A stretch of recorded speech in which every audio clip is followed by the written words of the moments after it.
Case तो build किया जाता है। कायदे आजम मुहम्मद अली जिन्हां नूं कोई ट्रेच रख के तो नहीं पाकिस्तान दिता, जो असीं कहते हैं कि भी he drew Pakistan out of the jaws of Britishers and cunning Congress. Second world war अजे एंड होया सी ताज़ा, कांग्रेस ने तो क्विट इंडिया मूवमेंट करके विरोध किया सी, मुस्लिम लीग और सिखां ने सपोर्ट की सी। सो इन्ने पॉजिटिव ट्रेट दे हुंदे आ, जे तुसीं अखां बंद करके कांग्रेस का ही मंत्र पढ़ रहे हो कि जी साडी इक्को मंग है कि पाकिस्तान नहीं बनना चाहिए, जे बनता फिर सिख स्टेट भी बने। जे ला के इहदा मतलब यह है कि तुसीं सिर्फ पाकिस्तान की मंग की विरोधता दे लई सिख स्टेट की गल कर रहे हो, तुहाडे कोल कोई ना तुसीं कंक्रीट प्लान बनाई, ना तुसीं अपना केस बिल्ड कीता। भाई बलदेव सिंह जिहड़ा ग्रैजुएट सी, सिंपल कारखाने उहदे टाटा नगर सी, उहनूं इन्ना ही बड़ा सी कि भी नेहरू मैनूं डिफेंस मिनिस्टर बना देगा, क्योंकि बलदेव सिंह 500 रुपया महीना ज्ञानी करतार सिंह नूं दिंदे सी। हालांकि ज्ञानी करतार सिंह बारे इन्नियां मिथ्स ने कि जी वो बिल्कुल जिहड़ा बेदाग बेलाग जो भी पार्ट है, भी जे किसी की तनख्वाह इस गल ते निर्भर करती होए कि उन्हें उस गल नूं नहीं समझना तो तुसीं उहनूं समझा नहीं सकदे। उन्होंने पता ही नहीं सी। लाल बुझक्कड़ एक मास्टर जी उतों मास्टरी पढ़ाए, न्याणे पढ़ाए हुए ने 5वीं जमात दे। एक बलदेव सिंह जिहड़ा ग्रैजुएट है, उन्होंने पता ही नहीं है सियासत की। ज्ञानी करतार सिंह अपने तगड़म लाण ते है। लीडरशिप समय दे हाण दी नहीं सी। और जे मुसलमानां दे कोल मुहम्मद अली जिन्हां ना हुंदा, उन्हां कोल भी पाकिस्तान है। इस बदलती दुनिया विच तुसीं पिछे ना रह जाओ। हर घटना जो तुहाडी जिंदगी ते असर पा रही है, असीं उस बारे देवांगे तुहानूं सटीक ते सही जानकारी। तुहाडा अपना हक सच दी आवाज़ TV 84। TV 84 दे नाल जुड़न लई अपना फोन चुक्को ते ऐप स्टोर विच जाके डाउनलोड करो TV 84 दी नवीं ऐप। इस ऐप ते तुसीं देख सकदे हो 24 घंटे TV 84 दा लाइव चैनल अते नाल ही पंज पंजाब अते दुनिया भर दीआं अहम खबरां। फिर देर किस गल दी, हुणे डाउनलोड करो TV 84 दी नवीं ऐप।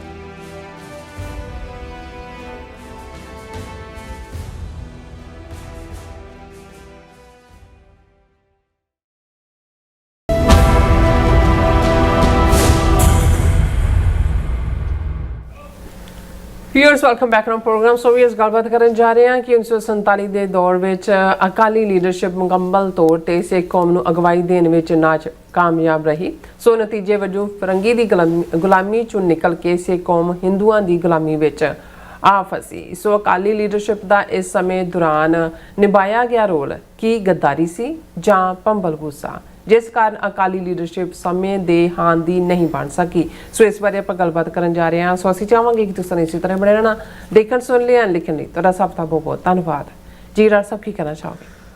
देखो, कल 13 अगस्त 1986 सर कपूर सिंह जिहड़े 20वीं सदी के महान सिख फिलोसफर भी और ये सारे दे एक वो क्रैडिबल चशमदीद प्री 47 पोस्ट 47 ਦੇ ਉਹਨਾਂ ਦੀ 40ਵੀਂ ਸਾਲਾਨਾ ਯਾਦ ਨੂੰ ਸਮਰਪਿਤ ਅਸੀਂ ਕੱਲ ਪ੍ਰੋਗਰਾਮ ਕੀਤਾ ਸੀ। ਅੱਛਾ। ਉਹਨਾਂ 'ਚ ਬਹੁਤ ਸਾਰੀਆਂ ਗੱਲਾਂ ਜਿਹੜੀਆਂ ਮੈਂ ਕੱਲ ਕੀਤੀਆਂ ਉਹ ਮੈਂ ਅੱਜ ਦੁਹਰਾਵਾਂਗਾ ਨਹੀਂ, ਕਿਉਂਕਿ ਅੱਜ ਜਦੋਂ ਅਸੀਂ ਗੱਲ ਕਰ ਰਹੇ ਹਾਂ ਆਲਰੇਡੀ 80ਵੀਂ ਜਿਹੜਾ ਆਜ਼ਾਦੀ ਦਿਵਸ ਦੇ ਨਾਂ ਥੱਲੇ ਦੁਨੀਆ ਭਰ ਦੇ ਵਿੱਚ ਜਿਹੜੀ ਹਿੰਦੂਤਵੀ ਹਕੂਮਤ ਦੀਆਂ ਐਮਬੈਸੀਆਂ, ਕੌਂਸਲੇਟ, ਹਾਈ ਕਮਿਸ਼ਨ ਬੜੇ ਸਮਾਗਮ ਕਰ ਰਹੇ ਨੇ। और सिख कौम वालों भी थां थां दे उत्ते इस दे विरुद्ध रोस विखावे, खालिस्तान रैलीज़ हो रही हैं। वाशिंगटन DC भी इंडियन एम्बैसी के बाहर 11 तो 2 बजे तक एक वड्डा जिहड़ा रोस विखावा किया जा रहा।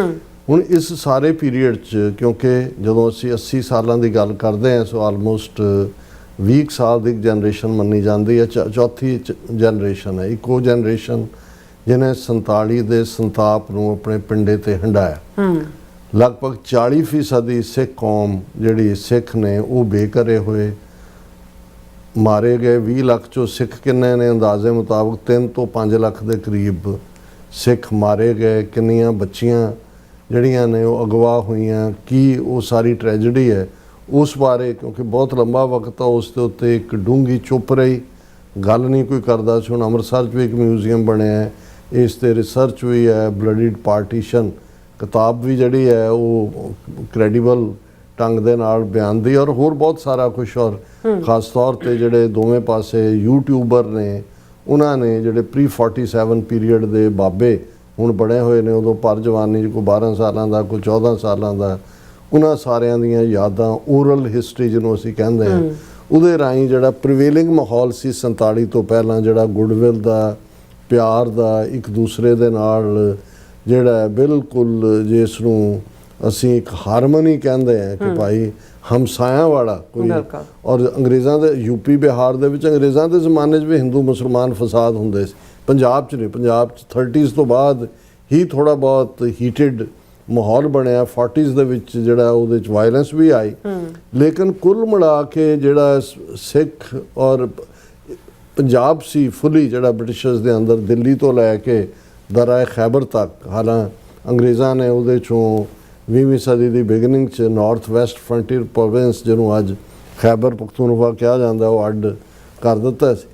ਕਦੇ ਵੀ ਇਸ ਕਿਸਮ ਦੀ ਕੋਈ ਜਿਹੜੀ ਹੈ ਉਹ ਰਾਈਟਿੰਗ ਦੀ ਲਾਈਨ ਨਹੀਂ ਸੀਗੀ। ਇਹ ਠੀਕ ਹੈ ਵੀ ਆਪੋ ਆਪਣੇ ਹੱਕਾਂ ਦੇ ਲਈ ਮੁਸਲਮਾਨ ਲਾਮਬੱਧ ਹੋਏ, ਉਹਨਾਂ ਨੇ ਮੁਸਲਿਮ ਲੀਗ ਬਣਾਈ, ਉਹਨਾਂ ਨੇ ਇਨਸਿਸਟ ਕੀਤਾ ਕਿ ਬਈ ਸਾਡਾ ਸੈਪਰੇਟ ਇਲੈਕਟੋਰੇਟ ਹੋਣਾ ਚਾਹੀਦਾ ਜਦੋਂ ਚੋਣਾਂ ਦਾ ਜਾਂ ਦੂਜਾ। ਉਹ ਉਹਨਾਂ ਤੋਂ ਲੈ ਕੇ ਜਿਹੜੀ ਪ੍ਰੇਰਨਾ ਸਿੱਖ ਲੀਡਰਸ਼ਿਪ ਨੇ ਵੀ ਇੱਕ ਸਿਆਣਾ ਕੰਮ ਕੀਤਾ, ਔਰ ਅੰਗਰੇਜ਼ਾਂ ਨੇ ਮੁਸਲਮਾਨਾਂ ਨੂੰ ਵੀ ਸੈਪਰੇਟ ਇਲੈਕਟੋਰੇਟ ਦਿੱਤਾ, ਸਿੱਖਾਂ ਨੂੰ ਵੀ ਸੈਪਰੇਟ ਇਲੈਕਟੋਰੇਟ ਦਿੱਤਾ। ਸਿੱਖ ਹੀ ਸਿੱਖ ਨੁਮਾਇੰਦਿਆਂ ਨੂੰ ਵੋਟ ਪਾ ਕੇ ਚੁਣਦੇ। ਹਾਲਾਂ ਕੋਈ ਐਡਲਟ ਫਰੈਂਚਾਈਜ਼ ਨਹੀਂ ਸੀਗਾ ਕਿ ਹਰ ਇੱਕ ਮੇਲ ਐਂਡ ਫੀਮੇਲ ਨੂੰ ਵੋਟ। ਉਹ ਅੰਗਰੇਜ਼ਾਂ ਨੇ ਰੱਖਿਆ ਕਿ ਜੀ ਇੰਨਾ ਮਾਲੀਆ ਦਿੰਦਾ ਹੋਏ, ਇੰਨੀ ਜ਼ਮੀਨ ਘੱਟੋ ਘੱਟ ਹੋਏ ਜਾਂ ਜਾਇਦਾਦ ਦਾ ਜਾਂ ਦੂਜਾ। ਲੇਕਿਨ ਇਹਦੇ 'ਚ ਕੋਈ ਸ਼ੱਕ ਨਹੀਂ ਹੈ ਕਿ ਸਿੱਖਾਂ ਦੀ ਆਬਾਦੀ ਉਸ ਵੇਲੇ ਦੇ ਬ੍ਰਿਟਿਸ਼ ਪੰਜਾਬ ਦੇ ਵਿੱਚ, ਕਿਉਂਕਿ ਇੱਕ ਗੱਲ ਦਾ ਧਿਆਨ ਰਿਹਾ ਕਿ ਜਿਹਨੂੰ ਅੱਜ ਅਸੀਂ ਮਾਲਵਾ ਕਹਿੰਦੇ ਹਾਂ, ਔਰ ਈਵਨ ਦੁਆਬੇ ਦੇ ਵਿੱਚ ਵੀ ਜਿਹੜੀ ਕਪੂਰਥਲਾ ਰਿਆਸਤ ਹੈ, ਇਹ ਬ੍ਰਿਟਿਸ਼ ਟੈਰੀਟਰੀ ਨਹੀਂ ਸੀ। ਔਰ ਜਦੋਂ ਅਸੀਂ ਸਿੱਖ ਪੋਪੂਲੇਸ਼ਨ ਦੀ ਗੱਲ ਕਰਦੇ ਹਾਂ ਕਿ ਬ੍ਰਿਟਿਸ਼ ਪੰਜਾਬ ਦੇ ਵਿੱਚ 13% ਦੀ ਸਿੱਖ ਪੋਪੂਲੇਸ਼ਨ ਸੀ, ਉਦੋਂ ਅਸੀਂ ਇਸ ਸਿੱਖ ਪੋਪੂਲੇਸ਼ਨ ਨੂੰ ਮਾਈਨਸ ਕਰਕੇ ਦੇਖਦੇ ਹਾਂ, ਜਿਹੜੀ ਪਟਿਆਲਾ, ਨਾਭਾ, ਜੀਂਦ, ਫਰੀਦਕੋਟ, ਕਲਸੀਆਂ, ਇਹ ਸਾਰੀਆਂ ਰਿਆਸਤਾਂ ਦੇ, ਮਲੇਰਕੋਟਲਾ, ਇਹਨਾਂ ਰਿਆਸਤਾਂ ਦੇ ਵਿੱਚ, ਕਿਉਂਕਿ ਇਹ ਡਾਇਰੈਕਟ ਮਹਾਰਾਜੇ ਸੀ। ਬਿਲਕੁਲ। ਔਰ 13% ਸਿੱਖ ਪੋਪੂਲੇਸ਼ਨ ਨੂੰ ਅੰਗਰੇਜ਼ਾਂ ਨੇ ਰਾਦਰ 6% ਵੇਟੇਜ ਹੋਰ ਦਿੱਤਾ ਸੀ। 19% ਜਿਹੜੀ ਪੋਪੂਲੇਸ਼ਨ ਦਾ, ਕਹਿਣ ਦਾ ਮਤਲਬ ਇਹ ਆ ਕਿ ਪੰਜਾਬ ਦੇ ਵਿੱਚ ਕਿਹਦੀ ਹਕੂਮਤ ਬਣੇਗੀ, ਜਿਹੜਾ ਉਹਦਾ ਪਾਸਕੂ ਹੈ ਉਹ ਸਿੱਖਾਂ ਦੇ ਕੋਲ ਸੀ। ਔਰ ਇਹ ਵੀ ਕਹਿਣਾ ਕਿ ਜੀ ਸਿੱਖ ਮੁਸਲਮਾਨਾਂ ਦੇ ਨਾਲ ਕੋਐਗਜ਼ਿਸਟ ਨਹੀਂ ਸੀ ਕਰ ਸਕਦੇ, ਇਹ ਬਿਲਕੁਲ ਗਲਤ ਹੈ। ਇਹ ਨਹੀਂ ਵੀ ਸਿਵਲ ਲੈਵਲ ਦੇ ਉੱਤੇ ਹੁਣ 37 ਤੋਂ ਬਾਅਦ ਜਿਹੜੀਆਂ ਦੋ ਹਕੂਮਤਾਂ ਪੰਜਾਬ ਦੇ ਵਿੱਚ ਬਣੀਆਂ, ਜਿਹੜੀਆਂ ਯੂਨੀਅਨਿਸਟ ਪਾਰਟੀ ਦੀਆਂ ਬਣੀਆਂ। ਯੂਨੀਅਨਿਸਟ ਪਾਰਟੀ ਦੇ ਵਿੱਚ ਜਿਹਦੇ ਵਿੱਚ ਫਾਰਮਰ ਜ਼ਿਆਦਾ ਸੀ, ਕਿਸਾਨ, ਸਿੱਖ ਵੀ, ਮੁਸਲਮਾਨ ਵੀ, ਜਾਟ ਵੀ। ਸਰ ਛੋਟੂ ਰਾਮ ਹਰਿਆਣੇ ਦਾ ਉਹ ਸੀ। ਹੁਣ ਗਿਆਨੀ ਕਰਤਾਰ ਸਿੰਘ ਜਾਂ ਬਲਦੇਵ ਸਿੰਘ ਜਾਂ ਸੁੰਦਰ ਸਿੰਘ ਮਜੀਠੀਆ ਵੀ, ਔਰ ਇੱਕ ਹੋਰ ਸ਼ਾਇਦ ਜੋਗਿੰਦਰ ਸਿੰਘ, ਇਹ ਸਾਰੇ ਮਿਨਿਸਟਰ ਰਹੇ ਨੇ, ਕਿਉਂਕਿ ਪਹਿਲੀ ਹਕੂਮਤ ਜਿਹੜੀ ਹੈ ਉਹ ਸਿਕੰਦਰ ਹਯਾਤ ਖਾਨ ਦੀ ਸੀ, ਯੂਨੀਅਨ, ਉਹਦੇ 'ਚ ਵੀ ਸਿੱਖ ਉਹਦਾ ਹਿੱਸਾ ਸੀ।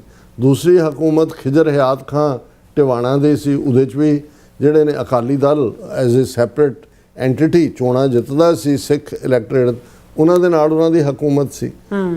ਸੋ ਥੋੜ੍ਹੀ ਬਹੁਤ ਤਲਖੀਆਂ ਜਾਂ ਦੂਜੀਆਂ ਤੀਜੀਆਂ ਤਾਂ ਹੁੰਦੀਆਂ ਨੇ, ਲੇਕਿਨ ਬਾਈ ਐਂਡ ਲਾਰਜ ਪੰਜਾਬ ਦੇ ਵਿੱਚ ਜਾਂ ਦੂਸਰਾ ਸਿੱਖਾਂ ਨੇ ਜਦੋਂ ਸਿੱਖ ਲੀਡਰਸ਼ਿਪ ਦੇ ਇਹ ਠੀਕ ਹੈ ਕਿ ਸਿਚੁਏਸ਼ਨ ਬਲੈਕ ਐਂਡ ਵਾਈਟ ਨਹੀਂ ਸੀ ਜਦੋਂ, ਜਿੰਨੇ ਇੱਕ ਇਸ ਪੀਰੀਅਡ ਨੂੰ ਮੈਂ ਸਮਝ ਸਕਿਆ।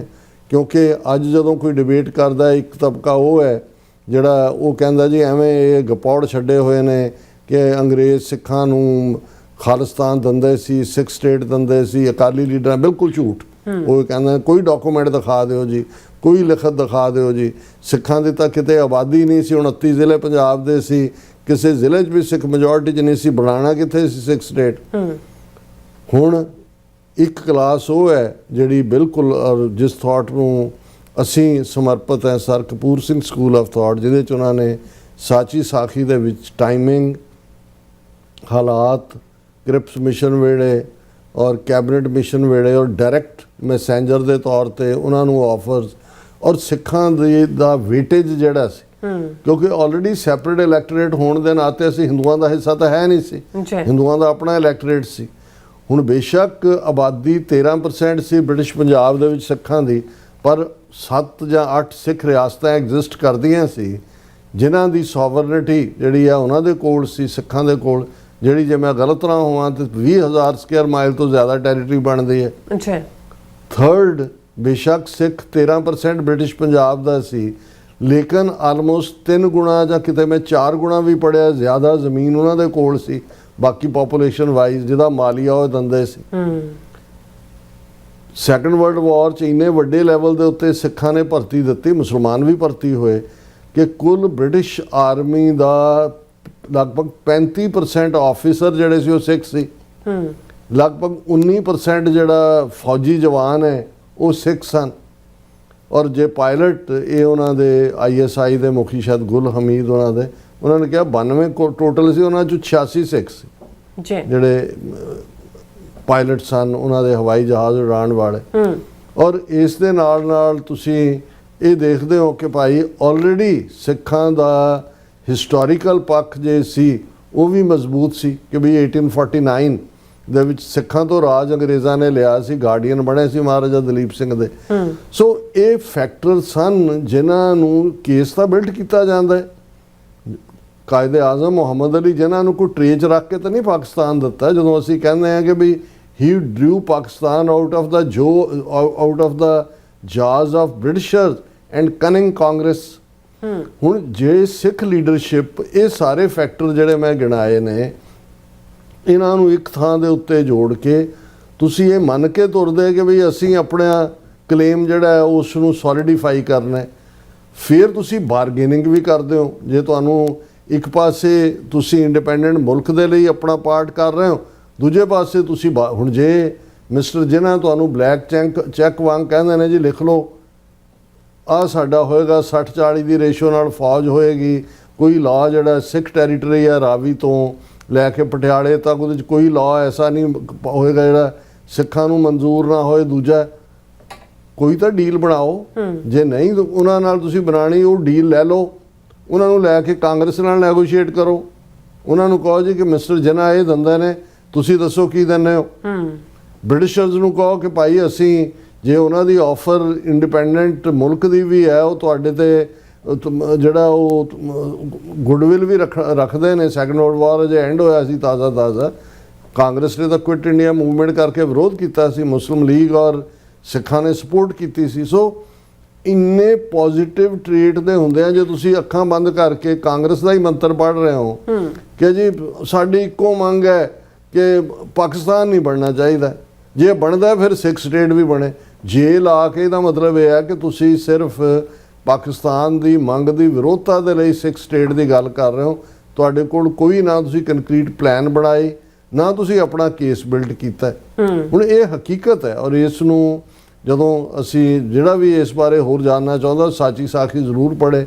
ਅਸੀਂ ਸਮਝਦੇ ਹਾਂ ਕਿ ਵੀ ਦੋਵੇਂ ਗੱਲਾਂ ਇਸ ਚੋਂ ਕੀ ਇੱਕ ਕਲਾਸ ਤਾਂ ਉਹ ਹੈ ਜਿਹੜੀ ਮਾਸਟਰ ਤਾਰਾ ਸਿੰਘ ਨੂੰ ਬਲੇਮ ਕਰਦੇ ਹਾਂ ਕਿ ਜੀ ਉਹਦਾ ਨਾਂ ਨਾਨਕ ਚੰਦ ਸੀ, ਉਹ ਹਿੰਦੂ ਸੀ, ਹਿੰਦੂਆਂ ਨੇ ਫਿਰ 18 ਸਾਲ ਦੀ ਉਮਰ 'ਚ ਸਿੱਖ ਬਣਿਆ, ਉਹਨੇ ਮਰਵਾਤਾ, ਉਹਨੇ ਇਹ ਕਰਤਾ ਉਹ ਕਰ ਦਿੱਤਾ। ਇੱਕ ਤਾਂ ਇਹ ਹੈ ਕਿ ਜਿਹਦੇ 'ਚ ਤੁਸੀਂ ਜਿਹੜੀ ਹੈ ਉਹ ਕਰੈਕਟਰ ਅਸੈਸੀਨੇਸ਼ਨ ਕਰਨੀ ਉਹ ਕਰੀ ਜਾਓ, ਅਸੀਂ ਉਹਦੇ ਨਾਲ ਸਹਿਮਤ ਨਹੀਂ ਹੈ।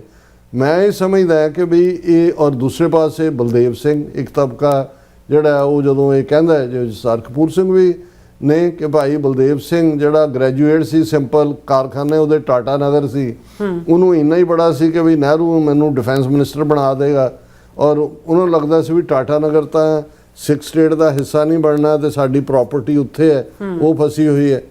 ਉਹਨਾਂ 'ਚੋਂ ਥਰਡ ਕਰੈਕਟਰ, ਕਿਉਂਕਿ 47 ਦੇ ਵਿੱਚ ਬਲਦੇਵ ਸਿੰਘ ਅਕਾਲੀਆਂ ਦੇ ਨੁਮਾਇੰਦੇ ਬਣ ਕੇ ਰਾਊਂਡ ਟੇਬਲ ਕਾਨਫਰੰਸ 'ਚ ਗਏ, ਮਾਸਟਰ ਤਾਰਾ ਸਿੰਘ ਕਰਤਿਆਂ ਧਰਤਿਆਂ 'ਚੋਂ ਸੀ, ਔਰ ਗਿਆਨੀ ਕਰਤਾਰ ਸਿੰਘ ਜਿਨ੍ਹਾਂ ਨੂੰ ਸਿੱਖਾਂ ਦਾ ਦਿਮਾਗ ਵੀ ਕਿਹਾ ਜਾਂਦਾ ਹੈ, ਫਰਾਣਾ ਵੀ, ਉਹ ਅਕਾਲੀ ਦਲ ਦੇ ਪ੍ਰਧਾਨ ਸੀ। ਹੁਣ ਗਿਆਨੀ ਕਰਤਾਰ ਸਿੰਘ ਦੇ ਨਾਲ ਡਾਇਲੋਗ ਕੀ ਹੁੰਦਾ ਹੈ? ਸਰ ਕਪੂਰ ਸਿੰਘ ਤੋਂ ਵੱਧ ਕੇ ਕ੍ਰੈਡੀਬਲ ਓਨੈਸਟ ਬੰਦਾ 20ਵੀਂ ਸਦੀ 'ਚ ਤੁਹਾਨੂੰ ਸਿੱਖ ਲੀਡਰਸ਼ਿਪ ਦੇ ਵਿੱਚ ਜਾਂ ਕੋਈ ਨਹੀਂ ਮਿਲਦਾ। ਉਹ ਉਸ ਡਾਇਲੋਗ ਨੂੰ ਸਾਚੀ ਸਾਖੀ ਦਿੰਦੇ ਨੇ ਕਿ ਉਹ ਗਿਆਨੀ ਕਰਤਾਰ ਸਿੰਘ ਪ੍ਰਧਾਨ ਸੀ ਅਕਾਲੀ ਦਲ ਦਾ, ਉਹਨੂੰ ਕਹਿੰਦੇ ਨੇ ਵੀ ਅੰਗਰੇਜ਼ਾਂ ਦੀ ਆਹ ਆਫਰ ਹੈ, ਇੱਥੋਂ ਲੈ ਕੇ ਇੱਥੇ ਤੱਕ ਇਲਾਕਾ ਉਹਦੇ 'ਚ ਅੰਗਰੇਜ਼ ਹਿਫਾਜ਼ਤ ਦੇਣਗੇ, ਸਿੱਖ ਫੌਜ ਜਿਹੜੀ ਆ ਹਾਂਗਕਾਂਗ ਔਰ ਦੂਸਰੀਆਂ ਕਾਲੋਨੀ 'ਚ ਰਹੇਗੀ, ਸਮੁੰਦਰ ਤੱਕ ਐਕਸੈਸ ਵੀ ਦਿੱਤੀ ਜਾਏਗੀ। ਔਰ ਦੂਸਰਾ ਤੇ ਕਹਿੰਦਾ ਵੀ SR ਕਪੂਰ ਸਿੰਘ ਕਹਿੰਦੇ, ਗਿਆਨੀ ਕਰਤਾਰ ਸਿੰਘ ਕਹਿੰਦੇ ਅੱਛਾ ਸਮੁੰਦਰ ਤੱਕ ਵੀ ਪਹੁੰਚ ਦੇਣਗੇ। ਉਹ ਕਹਿੰਦੇ ਜੀ ਹਾਂ। ਕਹਿੰਦੇ ਜੀ ਜਹਾਜ਼ ਕਿੱਥੋਂ ਆਉਣਗੇ? ਉਹ ਕਹਿੰਦੇ ਜੀ ਜਿੱਥੋਂ ਇੰਡੀਆ ਪਾਕਿਸਤਾਨ ਜਹਾਜ਼ ਖਰੀਦਣਗੇ ਅਸੀਂ ਵੀ ਖਰੀਦ ਲਾਂ। ਕਹਿੰਦੇ ਅੱਛਾ ਜਹਾਜ਼ਾਂ ਲਈ ਪੈਸੇ ਕਿੱਥੋਂ ਆਉਣਗੇ? ਤੇ ਉਹਦੇ 'ਚ ਫਿਰ ਸਰ ਕਪੂਰ ਸਿੰਘ ਨੇ ਕਿਹਾ ਕਿ ਭਾਈ ਕਿਉਂਕਿ ਬਲਦੇਵ ਸਿੰਘ 500 ਰੁਪਈਆ ਮਹੀਨਾ ਗਿਆਨੀ ਕਰਤਾਰ ਸਿੰਘ ਨੂੰ ਦਿੰਦੇ ਸੀ। ਹਾਲਾਂਕਿ ਗਿਆਨੀ ਕਰਤਾਰ ਸਿੰਘ ਬਾਰੇ ਇੰਨੀਆਂ ਮਿਥਸ ਨੇ ਕਿ ਜੀ ਉਹ ਬਿਲਕੁਲ ਜਿਹੜਾ ਬੇਦਾਗ ਬੇਲਾਗ ਜੋ ਵੀ ਪਾਰਟ ਹੈ। ਹੁਣ ਸਰ ਕਪੂਰ ਸਿੰਘ ਕਹਿੰਦੇ ਨੇ ਕਿ ਵੀ ਮੈਨੂੰ ਇਹ ਗੱਲ ਸਮਝ ਆਈ ਕਿ ਵੀ ਇਹ ਤਾਂ ਸਮਝਣਾ ਹੀ ਨਹੀਂ ਚਾਹੁੰਦੇ ਕਿਉਂਕਿ 500 ਰੁਪਈਆ ਬਲਦੇਵ ਸਿੰਘ ਦਾ ਜੇਬ 'ਚ ਆਉਂਦਾ। ਫਿਰ ਉਹਨਾਂ ਨੇ ਕਿਹਾ ਵੀ ਜੇ ਕਿਸੇ ਦੀ ਤਨਖਾਹ ਇਸ ਗੱਲ ਤੇ ਨਿਰਭਰ ਕਰਦੀ ਹੋਏ ਕਿ ਉਹਨੇ ਉਸ ਗੱਲ ਨੂੰ ਨਹੀਂ ਸਮਝਣਾ ਤਾਂ ਤੁਸੀਂ ਉਹਨੂੰ ਸਮਝਾ ਨਹੀਂ ਸਕਦੇ। ਕਹਿੰਦੇ ਫਿਰ ਜਦੋਂ ਉਹਨੂੰ ਉਹ ਵੀ ਦਲੀਲ ਨਾ ਆਈ ਤਾਂ ਕਹਿੰਦੇ ਵੀ ਮੈਂ ਪ੍ਰਧਾਨ ਹੈ, ਮੇਰੇ ਨਾਲ ਅੰਗਰੇਜ਼ ਜਿਹੜੇ ਨੇ ਸਿੱਧੀ ਗੱਲ ਕਿਉਂ ਨਹੀਂ ਕਰਦੇ? ਕਹਿੰਦੇ ਵੀ ਮੈਂ ਕਿਹਾ ਗਿਆਨੀ ਜੀ ਜਦੋਂ ਇਹ ਇਸ ਕਿਸਮ ਦਾ ਪਾਰਟ ਹੁੰਦਾ ਹੈ ਉਹਦੇ 'ਚ ਵਿਚੋਲੇ ਮੈਂ ਤਾਂ ਸੁਨੇਹਾ ਦੇਣ ਵਾਲਾ, ਪਰ ਮੈਂ ਇਹ ਕਹਿਣਾ ਚਾਹੁੰਦਾ ਵੀ ਇਸ ਮਾਮਲੇ ਦੇ ਵਿੱਚ ਕਿੱਥੇ ਬੇਈਮਾਨੀ ਲਾਈ ਕਰਦੀ ਹੈ, ਕਿੱਥੇ ਬੁੱਝੜਪਣਾ ਲਾਈ ਕਰਦਾ ਹੈ। ਜਿਹਨੂੰ ਤੁਸੀਂ ਇਹ ਕਹੋ ਕਿ ਭਾਈ ਜਦੋਂ ਮੈਂ ਇਹ ਲਫ਼ਜ਼ ਵਰਤਦਾ ਕਿ ਵੀ ਲੀਡਰਸ਼ਿਪ ਸਮੇਂ ਦੇ ਹਾਣ ਦੀ ਨਹੀਂ ਸੀ। ਔਰ ਜੇ ਮੁਸਲਮਾਨਾਂ ਦੇ ਕੋਲ ਮੁਹੰਮਦ ਅਲੀ ਜਿਨਾਹ ਨਾ ਹੁੰਦਾ ਉਹਨਾਂ ਕੋਲ ਵੀ ਪਾਕਿਸਤਾਨ ਹੁੰਦਾ। ਹਾਲਾਂਕਿ ਅੱਧਿਓਂ ਜ਼ਿਆਦਾ ਜਿਹੜੇ ਉਹਨਾਂ ਦੇ ਜਾਮੀਆ ਮਿਲੀਆ ਇਸਲਾਮੀਆ ਯੂਨੀਵਰਸਿਟੀ ਦਿੱਲੀ ਦੇ ਬੜੇ ਬੜੇ ਗ੍ਰੈਜੂਏਟ ਜ਼ਾਕਿਰ ਹੁਸੈਨ ਜਾਂ ਮੌਲਾਨਾ ਅਬੁਲ ਕਲਮ ਆਜ਼ਾਦ ਬੜੇ ਬੜੇ ਕਾਂਗਰਸ ਦੇ ਲੀਡਰ ਖਾਨ ਅਬਦੁਲ ਗਫਾਰ ਖਾਨ ਦੂਜੇ ਦੀ ਇਹ ਤਾਂ ਈਵਨ ਜਮਾਤੇ ਇਸਲਾਮੀ ਜਿਹੜੀ ਵੱਡੀ ਪਾਰਟੀ ਹੈ ਇਸ ਵੇਲੇ ਇੱਕ ਰਿਲੀਜੀਅਸ ਐਂਗਲ ਤੋਂ ਉਭਰੀ ਜਾ ਕੇ ਉਹ ਵੀ ਖਿਲਾਫ ਸੀ ਜਿਹੜੇ ਉਸ ਪਾਕਿਸਤਾਨ ਬਣਾਉਣ ਦੇ। ਲੇਕਿਨ ਮੈਂ ਸਮਝਦਾ ਹਾਂ ਵੀ ਇੱਥੇ ਜਦੋਂ ਅਸੀਂ ਸਮੇਂ ਦੇ ਹਾਣ ਦੀ ਨਾ ਹੋਣ ਦੀ ਗੱਲ ਕਰਦੇ ਹਾਂ ਬਿਲਕੁਲ ਠੀਕ ਹੈ। ਉਹਨਾਂ ਨੂੰ ਪਤਾ ਹੀ ਨਹੀਂ ਸੀ। ਲਾਲ ਬੁਝੱਕੜ ਇੱਕ ਮਾਸਟਰ ਜੀ ਉੱਥੋਂ ਮਾਸਟਰੀ ਪੜ੍ਹਾਏ ਨਿਆਣੇ ਪੜ੍ਹਾਏ ਹੋਏ ਨੇ 5ਵੀਂ ਜਮਾਤ ਦੇ। ਇੱਕ ਬਲਦੇਵ ਸਿੰਘ ਜਿਹੜਾ ਗ੍ਰੈਜੂਏਟ ਹੈ ਉਹਨੂੰ ਪਤਾ ਹੀ ਨਹੀਂ ਹੈ ਸਿਆਸਤ ਕੀ ਚੱਲ। ਗਿਆਨੀ ਕਰਤਾਰ ਸਿੰਘ ਆਪਣੇ ਤਗੜਮ ਲਾਉਣ 'ਤੇ ਹੈ ਤੇ ਤੁਹਾਡਾ ਵਾਹ ਜਿਹੜਾ ਉਹਨਾਂ ਦੇ ਨਾਲ ਹੈ। ਇੱਕ ਪਾਸੇ ਲੰਡਨ ਰਿਟਰਨਡ ਵਕੀਲ ਗਾਂਧੀ, ਨਹਿਰੂ ਵਕੀਲ, ਪਟੇਲ ਵਕੀਲ, ਮਦਨ ਮੋਹਨ ਮਾਲਵੀਆ ਵਕੀਲ, ਉਹ ਤਾਂ ਉਦੋਂ ਤੱਕ ਉਹਦਾ ਉਹ, ਔਰ ਮਿਸਟਰ ਜਿਨਾਹ ਉਹ ਵਕੀਲ ਜਿਹੜਾ ਕੋਈ ਕੇਸ ਨਹੀਂ ਹਾਰਿਆ ਕਿਸੇ ਕੋਰਟ ਦੇ ਵਿੱਚ। ਹੁਣ ਜਦੋਂ ਤੁਸੀਂ ਇੰਟੈਲੈਕਟ ਦੇ ਲੈਵਲ ਦੇ ਉੱਤੇ ਹੁੰਦਾ ਸੋ ਉਹਨਾਂ ਨੂੰ ਸਮਝ ਹੀ ਨਹੀਂ ਸੀ। ਔਰ ਉਸ ਪੀਰੀਅਡ ਦੇ ਵਿੱਚ ਬੇਸ਼ੱਕ ਚੀਫ ਖਾਲਸਾ ਦੀਵਾਨ ਦੂਜੀਆਂ ਤੀਜੀਆਂ ਸੰਸਥਾਵਾਂ ਦੇ ਐਜੂਕੇਟਿਡ ਸਿੱਖ ਲੀਡਰ ਵੀ ਸੀ, ਲੇਕਿਨ ਕਿਸੇ ਨੂੰ ਇਹ ਨਹੀਂ ਲੱਗਾ ਵੀ ਏਡਾ ਵੱਡਾ ਫੈਸਲਾ ਕੌਮ ਦਾ ਉਹ ਸਾਰੇ ਦੇ ਥੱਲੇ ਕੋਈ ਕਲੈਕਟਿਵ ਕੰਸੈਂਸਸ। ਹੁਣ ਉਹੀ ਹਾਲ ਅੱਜ ਵੀ ਜੇ ਅੱਜ ਮੈਂ ਇਹ ਕਹਾਂ ਕਿ ਵੀ ਅੱਜ ਜੋ ਉੱਥੇ ਨਜ਼ਰ ਆ ਰਹੇ ਨੇ ਔਰ ਜਿੰਨਾ ਵੱਡਾ ਚੈਲੰਜ। ਔਰ ਦੂਸਰਾ ਅਸੀਂ 47 ਦੇ ਦੌਰ ਦੀ ਲੀਡਰਸ਼ਿਪ ਨੂੰ ਬਲੇਮ ਕਰਦੇ ਹਾਂ, ਰਾਈਟਲੀ ਸੋ। ਉਹਦੇ ਲਈ ਤਾਂ ਮੈਂ ਅਕਸਰ ਉਰਦੂ ਦਾ ਇਹ ਕਪਲੇਟ ਹੀ ਦੁਹਰਾਉਂਦਾ ਬਾਰ-ਬਾਰ ਕਿ वो वक्त भी देखा तारीख की घड़ियों ने जब लम्हों ने खता की सदियों ने सजा पाई। जो ਸੈਕਿੰਡਸ ਦੀ ਗਲਤੀ ਹੈ ਉਹ ਸਦੀਆਂ 80 ਸਾਲ ਤਾਂ ਹੋ ਗਏ ਸਾਨੂੰ ਉਸ ਗੁਲਾਮੀ ਨੂੰ ਭੋਗਦੇ ਆ। ਪਰ ਅੱਜ ਵੀ ਹੁਣ ਉਹ ਤਾਂ ਚਲੇ ਗਏ, ਦੁਨੀਆ ਤੋਂ ਵੀ ਚਲੇ ਗਏ। ਉਹਨਾਂ ਨੇ ਜਿਹੜੀ ਉਹ ਸਾਰੀ ਬਰਬਾਦੀ ਦੇ ਲਈ ਅਸੀਂ ਅੱਜ ਵੀ ਉਹਨਾਂ ਨੂੰ ਜ਼ਿੰਮੇਵਾਰ ਦੱਸਦੇ ਹਾਂ। ਪਰ ਸਾਡੇ ਦੌਰ ਦੀ ਲੀਡਰਸ਼ਿਪ ਜਾਂ ਸਾਡੀ ਨਸਲ ਭਵਿੱਖ ਦੀਆਂ ਪੀੜ੍ਹੀਆਂ ਨੂੰ ਕੀ ਜਵਾਬ ਦੇਗੀ ਕਿ ਜੂਨ 84 ਤੋਂ ਬਾਅਦ ਤਾਂ ਕੋਈ ਭੁਲੇਖਾ ਨਹੀਂ ਰਹਿ ਗਿਆ। ਜਿਹੜੀ ਗੱਲ ਮਿਸਟਰ ਜਿਨਾਹ ਨੇ ਸਰ ਸੋਭਾ ਸਿੰਘ ਨੂੰ ਕਹੀ ਸੀ ਕਿ ਬਈ ਤੁਸੀਂ ਸਿਆਸੀ ਤੌਰ ਤੇ ਅਨਾੜੀ ਹੋ। Sikhs are politically naive. they have seen Hindus as the co-slaves, but when they will see them as the rulers they will see their true face when Hindus will be the masters and Sikhs will be the slave। ਕਿ ਤੁਸੀਂ ਸਹਿ ਗੁਲਾਮ ਦੇਖਿਆ, ਜਦੋਂ ਉਹਨਾਂ ਨੂੰ ਆਜ਼ਾਦ ਦੇਖੋਗੇ ਉਦੋਂ ਤੁਹਾਨੂੰ ਸਮਝ ਆਏਗੀ। ਔਰ ਉਦੋਂ ਦੀ ਲੀਡਰਸ਼ਿਪ ਨੂੰ ਅਸੀਂ ਜੇ ਥੋੜਾ ਜਿਹਾ ਉਹਨਾਂ ਦੇ ਨਾਲ ਬੈਨੀਫਿਟ ਆਫ ਡਾਊਟ ਵੀ ਦੇਣਾ ਹੋਏ, ਹਿੰਦੂਆਂ ਦੀ ਹਕੂਮਤ ਤਾਂ ਉਹਨਾਂ ਨੇ ਦੇਖੀ ਨਹੀਂ ਸੀ ਹੋਈ ਉਹ ਇਹਨਾਂ 5 ਸਦੀਆਂ 'ਚ। ਲੇਕਿਨ ਅੱਜ ਜਿਹੜੀ ਲੀਡਰਸ਼ਿਪ ਸਾਡੀ ਹੈ ਜਾਂ ਜਿਹੜੇ ਲੋਕ ਅੱਜ ਵੀ ਕੌਮੀ ਘਰ ਖਾਲਿਸਤਾਨ ਦੇ ਰਾਹ 'ਚ ਰੁਕਾਵਟਾਂ ਖੜੀਆਂ ਕਰਦੇ ਨੇ ਜਾਂ ਹਿੰਦੂ ਭਗਤੀ ਦੇ ਵਿੱਚ ਲੱਗੇ ਹੋਏ ਨੇ ਜਾਂ ਹਿੰਦੂ ਸਿੱਖ ਏਕਤਾ ਦਾ ਮੰਤਰ ਪੜ੍ਹਦੇ ਨੇ, ਉਹਨਾਂ ਨੂੰ ਭਵਿੱਖ ਦੀਆਂ ਪੀੜ੍ਹੀਆਂ ਕੀ ਕਹਿਣਗੀਆਂ ਕਿ ਭਾਈ ਜੂਨ 84 ਦੇ ਘੱਲੂਘਾਰੇ ਤੋਂ ਬਾਅਦ ਜਿਵੇਂ ਸੰਤ ਪਿੰਡਾਂ ਵਾਲਿਆਂ ਨੇ ਲਾਈਨ ਖਿੱਚ ਦਿੱਤੀ ਕਿ ਵੀ ਜੇ ਇੱਥੇ ਤੱਕ ਹੀ ਪਹੁੰਚ ਗਏ ਫਿਰ ਖਾਲਿਸਤਾਨ ਦੀ ਨੀਂਹ ਰੱਖੀ ਜਾਏਗੀ। ਤੇ 42 ਸਾਲਾਂ 'ਚ ਇੱਕ ਤੋਂ ਬਾਅਦ ਇੱਕ ਉਹਨਾਂ ਦਾ ਹਥਿਆਰ ਅਸੀਂ ਦੇਖਿਆ, ਸਾਮ-ਦਾਮ ਦੰਡ ਭੇਦ ਵੀ ਪਿੱਛੇ ਰਹਿ ਗਏ। ਜਿਹੜੇ ਨਹੀਂ ਵੀ ਚਾਣਕਿਆ ਨੇ ਸੋਚੇ ਸੀ ਉਹ ਵੀ ਹਥਿਆਰ ਇਹਨਾਂ ਨੇ ਕੀਤੇ ਹੋਏ ਨੇ। ਸੋ ਮੈਂ ਸਮਝਦਾ ਵੀ ਅੱਜ ਸਾਡੇ ਕੋਲ ਜਿਹੜੀ ਇੱਕ ਅਪਰਚੁਨਿਟੀ ਹੈ, ਜੇ ਇਸ ਨੂੰ ਇੱਕ ਵਿਚਾਰ, ਜਦੋਂ ਇੰਡੀਆਨਾ ਦੇ ਵਿੱਚ ਅਸੀਂ ਪਿਛਲੇ ਹਫਤੇ ਸੀ ਔਰ ਇੱਕ ਸਿੱਖ ਵੀਰ ਇੰਟੈਲੈਕਚੁਅਲ ਉਹ ਕਹਿ ਰਹੇ ਸੀ ਕਿ ਸਾਡੇ ਲਈ ਇੱਕ ਓਪਰਚੁਨਿਟੀ ਵਿੰਡੋ ਖੁੱਲੀ ਹੋਈ ਹੈ ਜਿਹੜੀ ਕੁਝ ਦੇਰ ਲਈ ਹੈ। ਕਦੋਂ ਹਾਲਾਤ ਜ਼ਮਾਨੇ ਦੇ ਦੁਨੀਆ ਦੇ ਬਦਲਦੇ ਨੇ ਜਾਂ ਦੂਜੇ ਨੇ, ਔਰ ਇਸ ਨੂੰ ਅਸੀਂ ਅਵੇਲ ਕਰੀਏ। ਸੋ ਮੈਂ ਸਮਝਦਾ ਵੀ 47 ਦਾ ਦੌਰ ਤਾਂ ਸਾਡੇ ਵੱਸ ਦਾ ਨਹੀਂ ਸੀ, ਅਸੀਂ ਤਾਂ ਉਸ ਤੋਂ ਬਾਅਦ ਦੀ ਪੈਦਾਇਸ਼ ਹੈ। ਉਹਨਾਂ ਨੂੰ ਜਿਹੜਾ ਅਸੀਂ ਦੋਸ਼ ਉਸ ਲੀਡਰਸ਼ਿਪ ਨੂੰ ਦਿੰਦੇ ਹਾਂ, ਪਰ ਇਹੀ ਫਤਵਾ ਇਤਿਹਾਸ ਦਾ ਸਾਡੇ ਦੌਰ ਦੀ ਨਸਲ ਸਾਡੀ ਲੀਡਰਸ਼ਿਪ ਦੇ ਉੱਤੇ ਵੀ ਭਵਿੱਖ ਦੀਆਂ ਪੀੜ੍ਹੀਆਂ ਦੇਣਗੀਆਂ ਕਿ ਭਾਈ ਤੁਸੀਂ ਵੀ ਜਿਹੜਾ ਉਹ ਮੌਕਾ ਗਵਾ ਰਹੇ ਹੋ। ਸੋ ਇਸ ਨੂੰ ਜਿਹੜਾ ਜਿਵੇਂ ਕਿਸੇ ਨੇ ਸਮੇਂ ਦੀ ਪੇਂਟਿੰਗ ਬਣਾਈ ਟਾਈਮ ਦੀ, ਤੇ ਉਹਦੇ ਜ਼ੁਲਫਾਂ, ਉਹਦੇ ਮੱਥੇ ਤੇ ਵਾਲ ਸੀ, ਪਿੱਛੋਂ ਗੰਜਾ ਸੀ। ਤਾਂ ਉਹਨੂੰ ਆਰਟਿਸਟ ਨੂੰ ਕਿਸੇ ਨੇ ਪੁੱਛਿਆ ਵੀ ਇਹ ਤੂੰ ਕੀ ਬਣਾਇਆ? ਕਹਿੰਦਾ ਇਸ ਲਈ ਕਿ ਸਮਾਂ ਜਦੋਂ ਆਉਂਦਾ ਉਹਨੂੰ ਅੱਗਿਓਂ ਦੀ ਦਬੋਚ ਲਓ, ਪਿੱਛੋਂ ਤਾਂ ਫਿਰ ਗੰਜਾ ਹੀ ਰਹਿ ਜਾਂਦਾ। ਫਿਰ ਕਹਿੰਦਾ ਜੀ ਅਬ ਚਿੜੀਆਂ ਚੁੱਗ ਗਈ ਖੇਤ, ਅਬ ਪਛਤਾਵਾ, ਅਬ ਪਛਤਾਏ ਕਿਆ ਹੋਤ। ਸੋ ਘੱਟੋ ਘੱਟ ਅਸੀਂ ਇਸ ਵੇਲੇ ਨੂੰ ਸੰਭਾਲ ਲਈਏ। ਬਿਲਕੁਲ ਡਾਕਟਰ ਸਾਹਿਬ, ਤੁਹਾਡਾ ਬਹੁਤ ਬਹੁਤ ਸ਼ੁਕਰੀਆ। ਸੋ ਥਲੇ ਬ੍ਰੇਕ ਵਿਊਅਰਸ ਤੁਸੀਂ ਇਸੇ ਤਰ੍ਹਾਂ ਬਣੇ ਰਹਿਣਾ। ਮਿਲਦੇ ਹਾਂ ਛੋਟੇ ਜਿਹੇ ਵਕਫੇ ਤੋਂ ਬਾਅਦ।